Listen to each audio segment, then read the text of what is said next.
오늘은 시편 101편의 말씀을 통해 함께 은혜를 나누기를 원합니다. 시편 이 101편은요, 이 다윗이 지은 시로서 이 한 나라를 다스리는 통치자나 한 이 공동체의 리더가 어떤 윤리관을 가지고 살아가야 할지를 보여주는 제왕 시인 것입니다.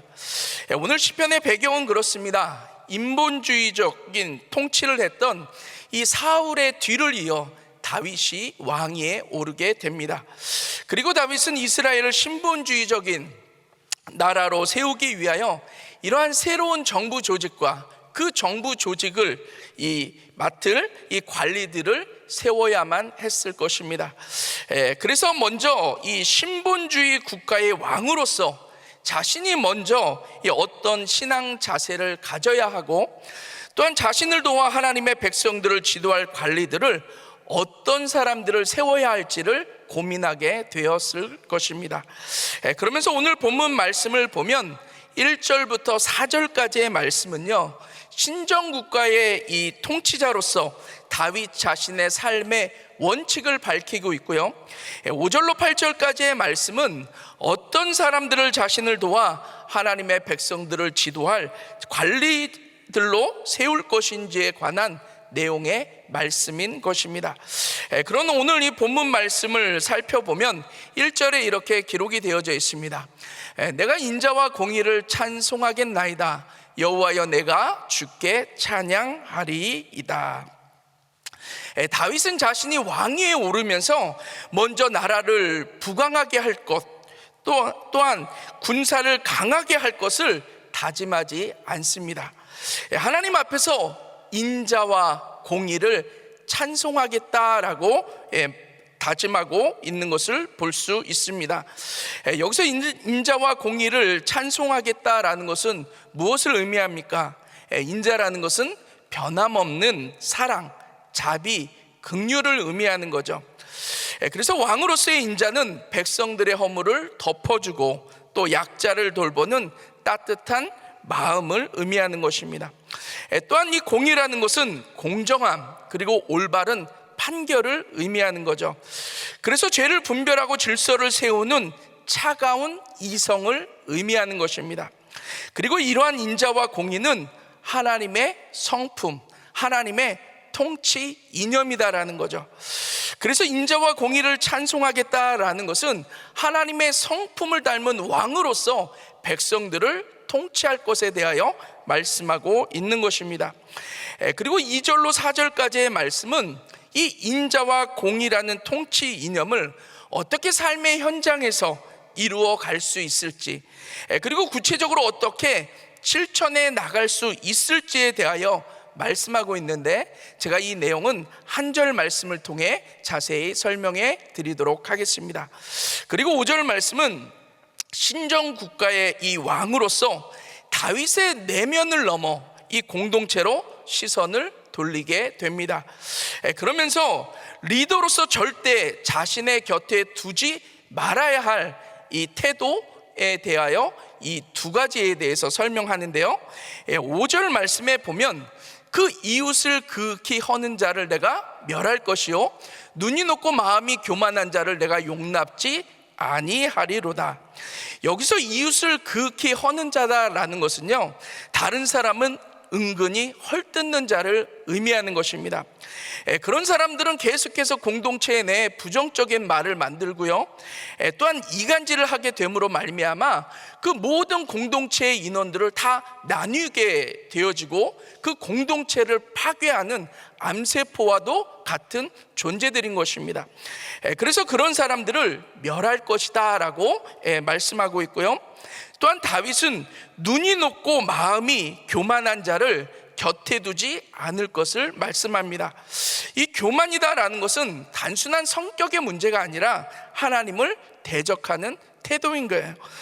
또한 자기 과시와 탐욕으로 가득해서요, 다른 사람들을 우습게 여기며 살아가는 사람들인 것입니다.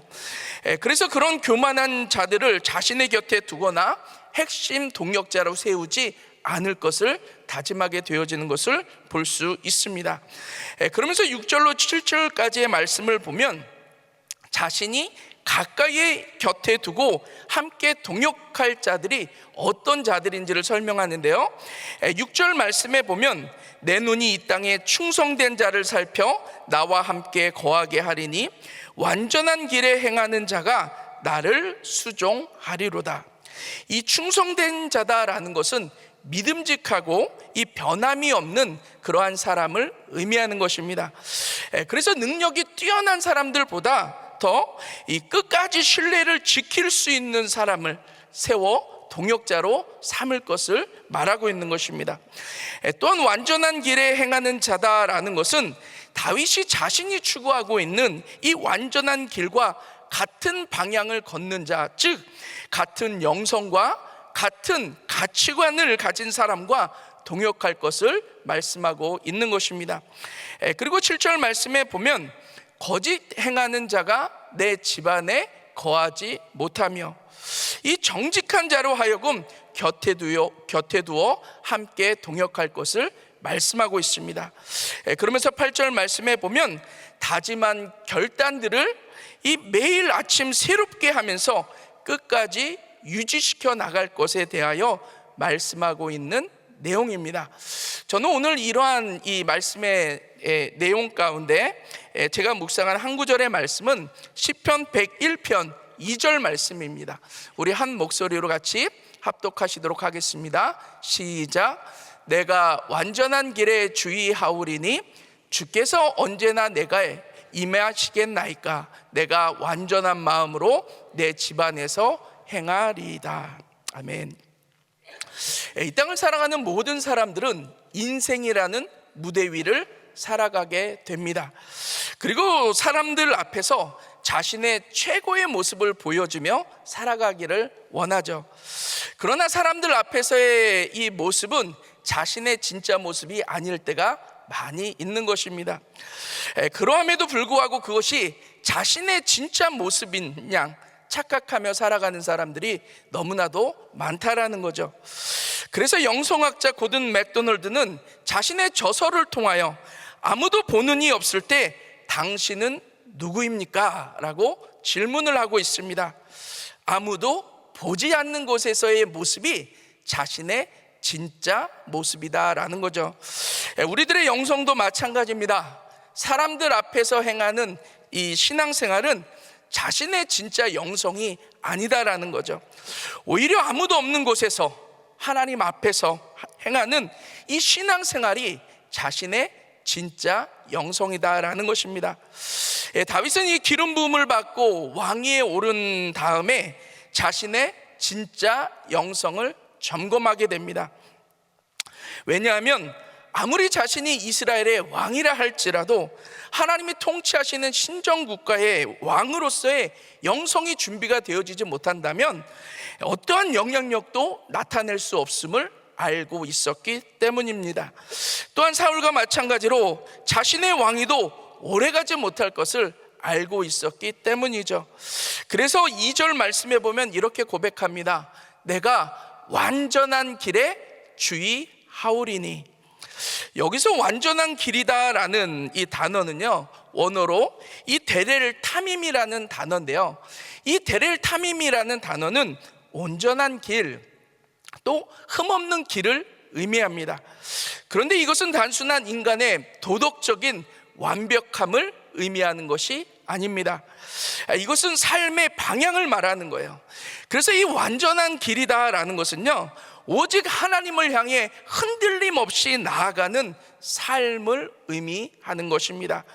이러한 다윗의 영성과 다윗의 다짐이 다윗으로 하여금 하나님의 마음에 합한 자요 이스라엘의 가장 위대한 왕이 되게 한 줄 믿습니다. 그래서 오늘 이 말씀을 통하여 이 완전한 길, 즉 오직 하나님을 향해 흔들림 없이 나아가는 삶을 살기 위해서는 어떻게 해야 할까?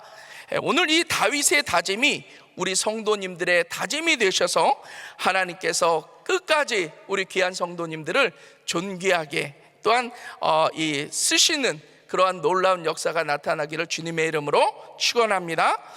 완전한 길, 즉 오직 하나님을 향해 흔들림이 없이 나아가는 삶을 살기 위해서는요, 첫 번째, 이 코람데오의 삶을 살아가야 한다라는 것입니다. 오늘 본문 2절 말씀에 보면 내가 완전한 마음으로 내 집안에서 행하리이다. 여기서 완전한 마음이다 라고 할 때 이 완전한이라는 단어는 탐이라는 단어인데요, 이 단어의 뜻은 일치됨, 나뉘어지지 않은이란 뜻입니다. 그래서 완전한 마음이다 라는 것은 하나님을 향한 변하지 않는 마음을 의미하는 것입니다. 그런데 이러한 완전한 마음을 어떻게 합니까? 내 집안에서 행하리라. 즉 아무도 보지 않는 곳, 내가 가장 편안하게 생각할 수 있는 그곳에서부터 이 완전한 마음, 하나님을 향한 변하지 않는 마음을 가지고 살아갈 것에 대하여 다윗은 다짐하고 있는 것입니다. 그래서 다윗은 자신이 광장이나 보좌와 같이 사람들이 많이 모여 있는 곳, 또 사람들로부터 주목받는 곳에서만 이 완전한 마음으로 살아가는 것이 아니라 오히려 자신이 가장 편안하게 느낄 수 있는 이 가족들이나 아무도 보지 않는 그러한 사적인 장소에서부터 하나님을 향한 변하지 않는 마음, 즉 완전한 마음으로 행할 것을 말씀하고 있습니다. 이것이 바로 하나님 앞에서의 삶, 즉 코람데오의 삶을 살아가겠다라는 다짐인 거죠. 요셉도 마찬가지입니다. 보디발의 가정 총무로 있을 때 이 보디발의 아내가 이 요셉을 사랑하게 됩니다. 그리고 이 보디발의 아내가 계속해서 요셉을 유혹하게 되죠. 그리고 집안에 사람들이 없는 틈을 타서요, 이 보디발의 아내가 이 요셉의 옷을 붙잡고 또한 유혹을 하게 됩니다. 어떻게 보면 성욕이 왕성한 그 젊은 나이에 사람들이 보지 않는 그곳에서 그냥 적당히 유혹에 넘어갈 수도 있었을 것입니다. 그러나 요셉은 끝까지 유혹 가운데 넘어가지 않고요, 그 자리를 피하게 되는 것을 볼 수 있습니다. 이것은 요셉이 사람들이 있는 곳이나 사람들이 없는 곳이나 늘 하나님을 향한 변하지 않는 마음으로 코람데오의 삶을 살아갔기 때문인 거죠. 창세기 39장 9절 말씀에 보면 이렇게 말씀하고 있습니다. 이 집에는 나보다 큰 이가 없으며 주인이 아무것도 내게 금하지 아니하였어도 금한 것은 당신뿐이니 당신은 자기 아내임이라. 그런즉 내가 어찌 이 큰 악을 행하여 하나님께 득죄하리이까. 비록 사람들이 보지 않는다 할지라도 이 하나님 앞에서 죄를 짓지 않겠다라는 이 다짐을 하게 되는 것을 볼 수 있습니다.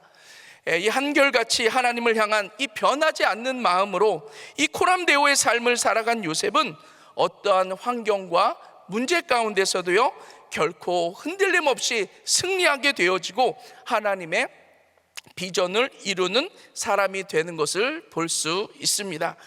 우리들도 마찬가지죠. 사람들 앞에서요 살아가는 것이 아니라 하나님 앞에서 살아가야 할 줄 믿습니다. 그렇게 어떠한 장소 또는 어떤 환경 가운데서도 오직 하나님을 향한 이 변하지 않는 마음으로 이 코람데오의 삶을 살아가게 될 때 어떠한 유혹 가운데서도 흔들림 없이 승리하는 삶을 살아가게 될 줄 믿습니다. 저는 목사로 살아가고 있습니다.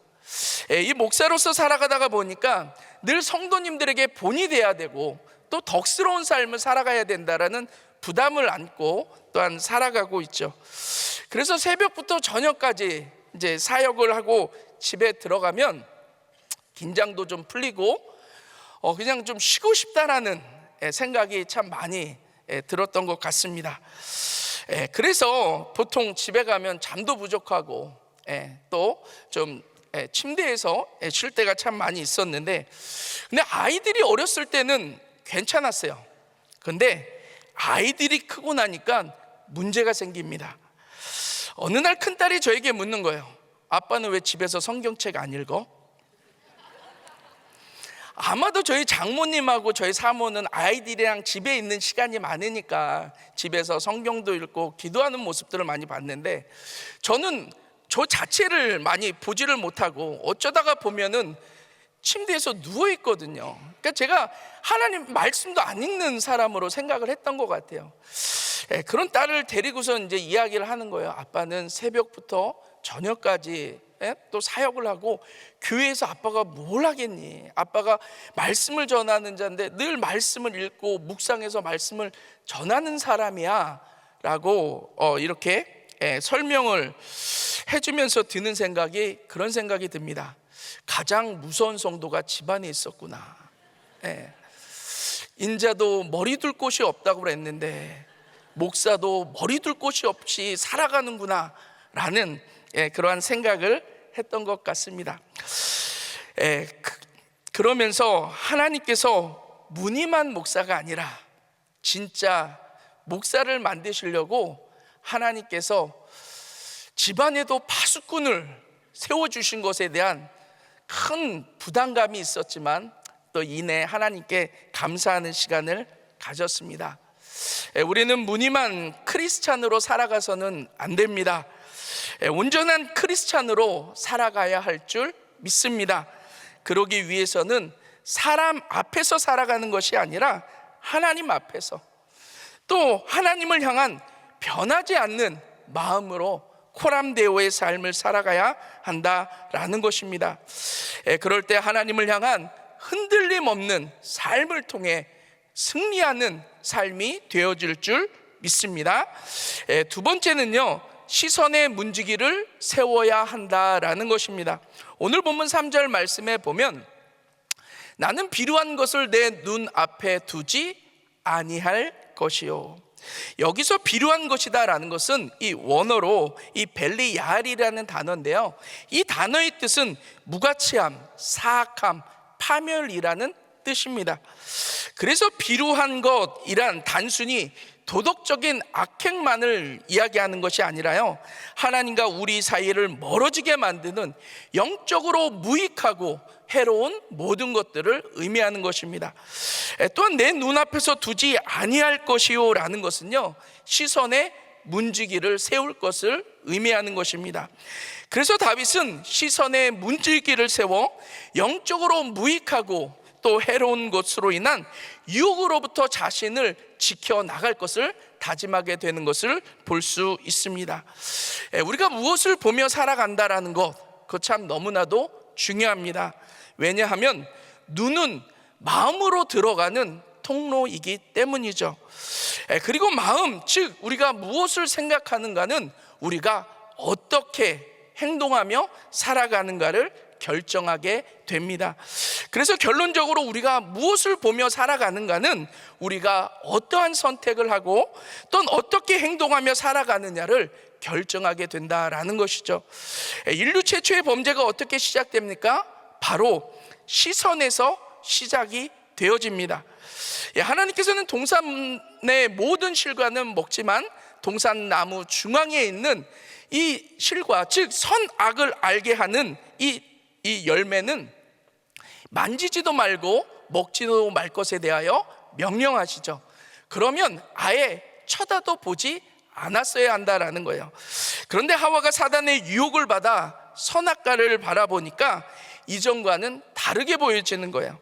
그래서 창세기 3장 6절 말씀에 보면 여자가 그 나무를 본즉 먹음직도 하고 보암직도 하고 지혜롭게 할 만큼 탐스럽기도 한 나무인지라 여자가 그 실과를 따먹고 자기와 함께한 남편에게도 주매 그도 먹은지라.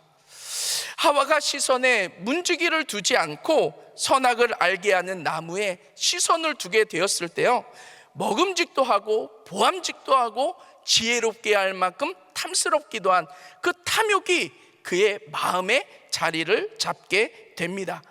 그 탐욕이 들어오게 되니까 선악과를 따먹게 되어지고요, 그는 불순종함으로 하나님 앞에 범죄를 저지르게 되어지는 것이죠. 그래서 시선의 문지기를 세워서요, 영적으로 이 무익하고 해로운 것으로 인한 유혹으로부터 자신을 지켜나간다는 것은 너무나도 중요한 것입니다. 다윗도 마찬가지죠. 전쟁에 있어야 할 왕이 전쟁에는 나가지 않고 왕궁 지붕을 거슬렁거립니다. 그러다가 목욕하는 밧세바를 보게 되죠. 그때 다윗은 이 시선의 문지기를 세워서 시선을 피했어야만 합니다.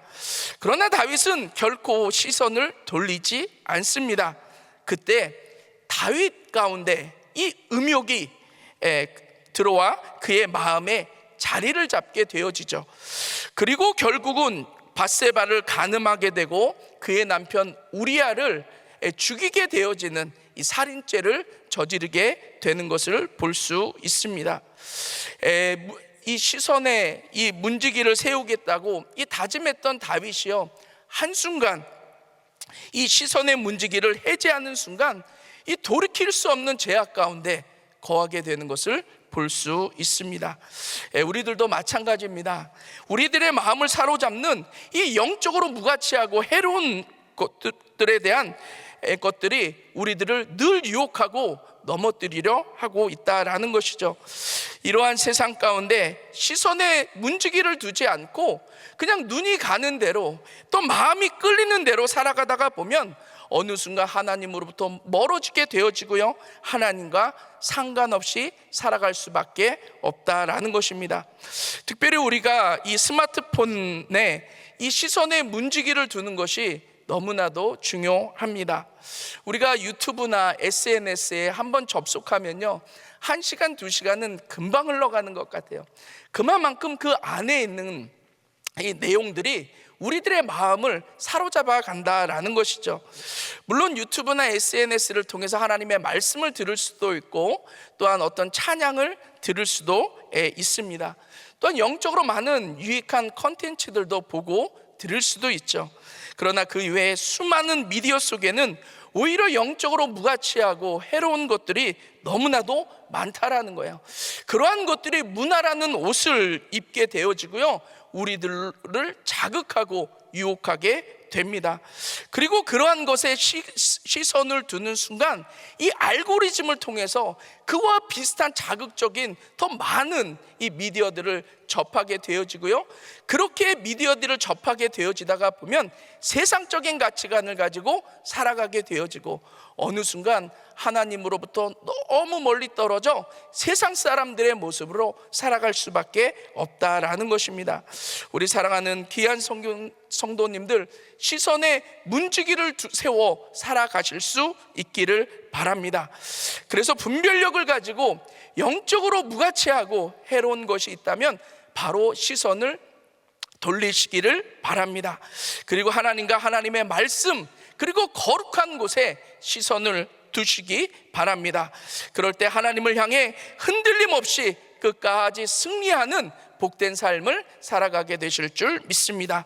이 마지막으로 세 번째는 죄악이 자리 잡지 못하게 하라라는 거죠. 오늘 본문 3절 말씀에 보면 이 배도자들의 행위를 미워하니 이것이 내게 붙잡지 아니하리이다. 여기서 배도자들의 행위다라는 것은 단순히 종교를 바꾼 사람이 아니라 하나님을 등지고 세상의 욕망과 세상의 질서에 따라 살아가는 행위를 의미하는 것입니다. 또한 내게 붙잡지 아니하리이다라는 것은 자신에게 찰떡같이 달라붙지 못하게 하겠다라는 것이죠.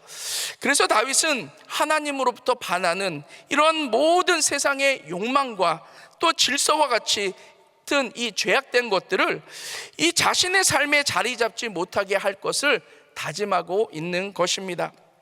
죄악은 한꺼번에 우리들의 인생을 집어삼키지 않습니다.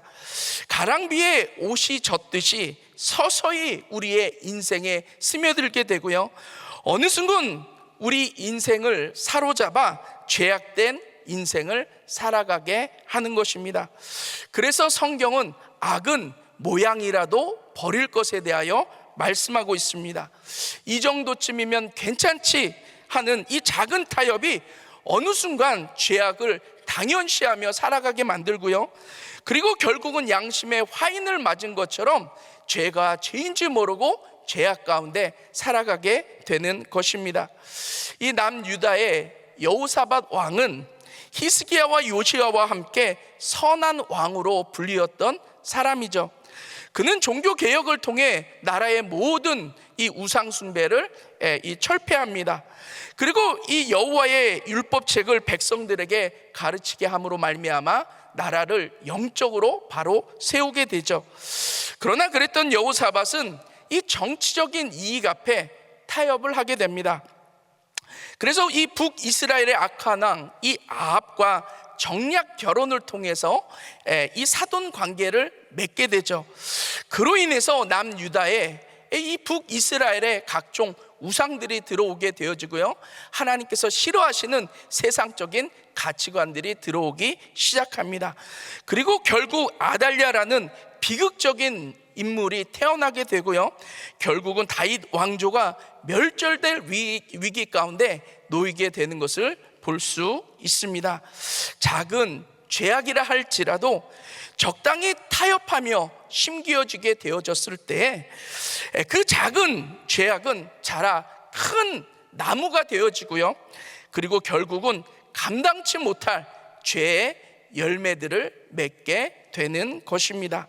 우리 사랑하는 귀한 성도님들은 결코 작은 죄악이라 할지라도 결코 타협하지 마시기를 바랍니다. 결코 우리 성도님들의 삶에 이 죄악이 자리 잡을 틈도 주지 마시기를 바랍니다.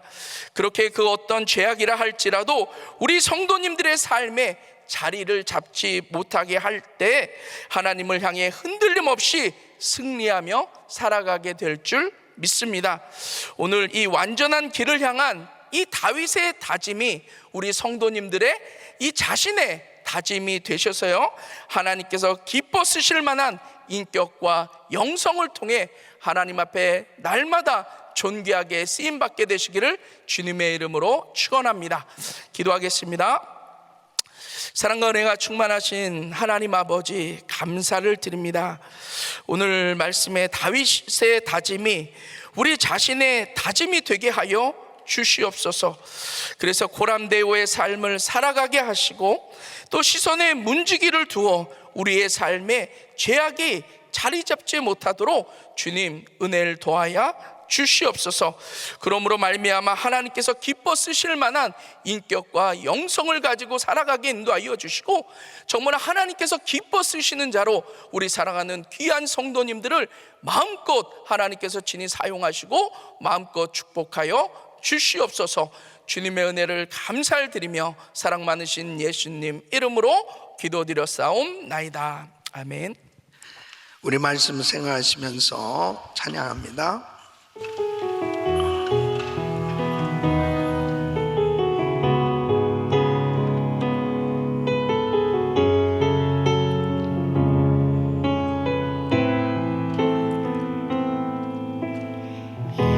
세상을 살아가는 동안에 나의 힘을 의지할 수 없으니 기도하고 낙심하지 말 것을 주께서 참 소망이 되시리라. 하나님의 꿈이 나의 비전이 되고 예수님의 성품이 나의 인격이 되고 성령님의 권능이 나의 능력이 되길 원하고 바라고 기도합니다. 원하고 바라고 기도합니다. 아멘, 아멘. 우리가 신앙생활하면서 성도의 삶은 거룩이 능력입니다. 교회도 거룩이 능력입니다. 왜? 하나님은 거룩하신 분이기 때문에 죄를 미워하시고, 그리고 죄와는 함께 하실 수가 없으시기 때문에 거룩이 바로 하나님 앞에 귀하게 쓰임받을 수 있는 통로가 되어지는 거죠. 그래서 우리들은 부족하고 연약하지만은 어떻게 거룩해야 하나님과 동행하는 그런 삶이 될 수 있느냐? 오직 예수, 오직 십자가의 보혈로 정결함을 입을 때, 거룩함을 입게 되어졌을 때 주님과 동행하는 삶이 되는 줄 믿습니다. 신앙, 오늘 너무너무 중요한 실질적인 이 다윗의 고백, 어떻게 내가 정말 거룩한 삶이 되어질 수 있을까 하는 자신의 그 다짐을 진솔하게 오늘 이 시편은 말씀을 하고 있습니다. 혼자 있을 때 집안에서 무슨 생각을 하고 어떻게 신앙생활을 하고 있는가가 바로 그 신앙의 현 주소인 거죠. 은밀한 장소에서 내가 어떤 선택을 하고 있느냐, 그것이 바로 신앙의 현 주소라는 거죠. 거룩함은 주님 앞에서의 거룩함인데 바로 내가 어떤 모습으로 주님과 교제하고 있는가, 이것은 너무너무 중요한 것입니다. 그래서 다윗은 죄를 멀리하기 위해서 자기 자신이 정말 거룩함을 지키기 위해서 두 가지를 말씀하고 있습니다. 하나는 내면의 순결, 내 자신이 이 사악한 마음, 이 악한 생각, 이런 것들이 수시로 들어온단 말이죠. 이것을 끊임없이 주님의 보혈로 씻어야 돼요. 계속 주님의 보혈로 씻어야 됩니다. 그래서 예배가 중요한 것이 뭐냐면, 우리가 이 마음이 복잡하고 지저분해질 수밖에 없는 그런 상황 가운데서도 항상 하나님의 말씀, 이 말씀을 큐티를 하게 되면 이 말씀과 기도로 거룩해질 수 있는 것입니다. 늘 내 내면의 이 순결함, 그리고 한 가지는 결국 이 언어의 거룩입니다. 우리가 이 말을 하는 것이 얼마나 중요한지 몰라요. 그래서 내 입술로 이 은혜를 다 쏟아버리게 되고 또 죄를 불러오게 되어, 그리고 불편한 관계를 만들게 되어지는데, 이 언어가 얼마나 중요한 수단인지. 그래서 하나님 정말 내 입술에 파수꾼을 세워주시고 하나님의 말씀으로 충만해야 바로 우리 입술에 끊임없이 복음을 전하고 남을 잘되게 하고 축복된 그러한 신앙생활 하는데 중요하게 이 언어의 거룩함을 유지할 수 있도록 그렇게 우리는 끊임없이 경건훈련을 해야 되는 것이죠. 그러면서 다윗은 바로 누구와 함께 하느냐, 이것이 바로 자신의 이 거룩함을 유지하는 데 굉장히 중요함을 말씀하고 있어요. 내 눈이 이 땅에 충성된 자를 살펴 나와 함께 살리니. 그러니까 내가 누구와 교제하느냐, 누구와 동행하느냐가 자기 신앙생활의 색깔을 만들어내는 거죠. 충만한 사람들과 같이 교제하면 자기도 모르게 성령 충만함을 받게 되어지고 영향을 받게 되어지니까 얼마나 내 신앙생활에 중요한 영향을 끼치는지 모릅니다. 우리 귀한 성도님들, 이번 주간부터 계속 지금 사순절 기간이고 고난주간, 정말 주님의 고난당하심을 묵상하면서 십자가를 생각할 때 다시 한번 우리의 심령이 더욱더 주님을 향하게 되고 경건해지게 되고, 그리고 자신이 정말 하나님 앞에서 어떤 모습으로 지금 신앙생활을 하고 있는지를 순간순간 점검해 보면 참 그렇게 은혜가 되는지, 그렇게 자신의 부족함이 깨달아지고 정말 자신의 죄악을 철저히 회개하게 될 때 하나님께서 부어주시는 그 은혜로 늘 정결함 가운데 성령 충만한 가운데 승리하게 되는 줄 믿습니다. 뿐만 아니라 분별이 돼요. 우리 주변에 정말 내가 어떤 사람들과 교제하고 어떤 말을 하면서 정말 하나님 앞에 신앙생활을 하고 있는지, 이런 부분이 사소한 것 같지만 결국 틈을 주게 되어졌을 때 나중에는 결국 동화가 되어지고, 그리고 잘못된 선택, 잘못된 길을 걸어가게 되는 걸 보게 됩니다.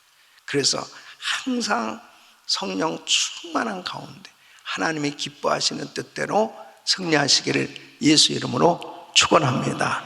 두 손을 가슴에 모으시고 몸이 아픈 분들은 아픈 곳에 손 얹으십시오. 코롬데오의 신앙이 되어지기를 원합니다. 하나님 앞에서의 나의 모습이 어떠한지 항상 순간순간 점검해 보게 하시고, 은밀한 장소에서 아무도 보는 일이 없는 곳에서 나는 어떤 선택을 하고 있으며 어떠한 모습으로 살아가고 있는지 다시 한번 우리들의 신앙을 주님 앞에 점검해 보는 시간 되게 하여 주시옵소서.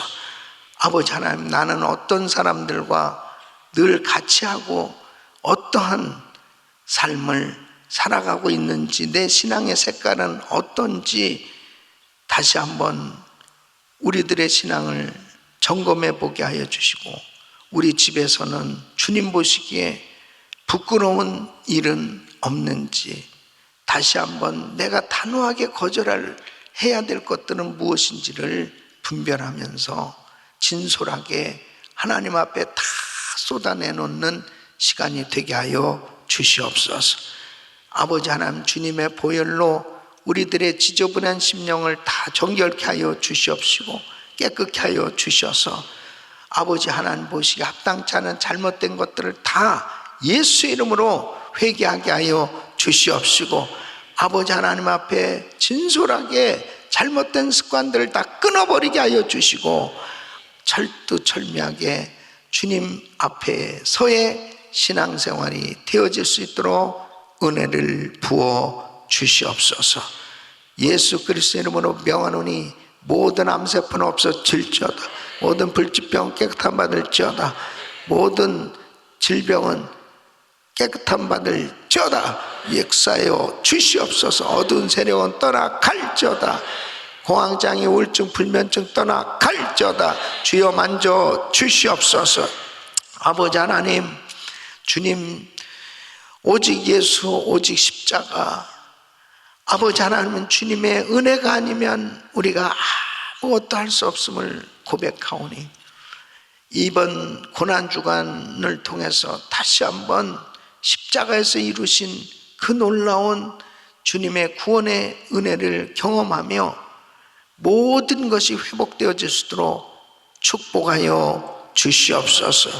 특별히 수술을 받고 또 수술 가운데 또 수술하는 성도님들이 있습니다.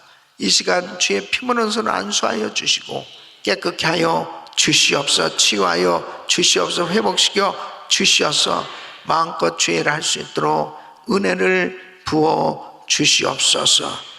이제는 우리 주 예수 그리스도의 은혜와 우리 하나님 아버지의 그 무한하신 사랑과 성령님의 감동과 교통 충만하신 은총이 하나님 앞에서 더욱더 거룩함을 지키며 주님 앞에서의 신앙생활이 되길 원하는 모든 성도들 머리 위 이제로부터 영원토록 함께 있을지어다. 아멘. 아멘. 이제 기도하실 자리 잡으시고 그리스타임 기도 제목 가지고 기도하십니다. 담임 목사님 가정과 사역을 위해서 기도해 주시길 바랍니다. 오늘부터 미주연합 노회가 시작됩니다. 멕시코까지 가게 되는데요.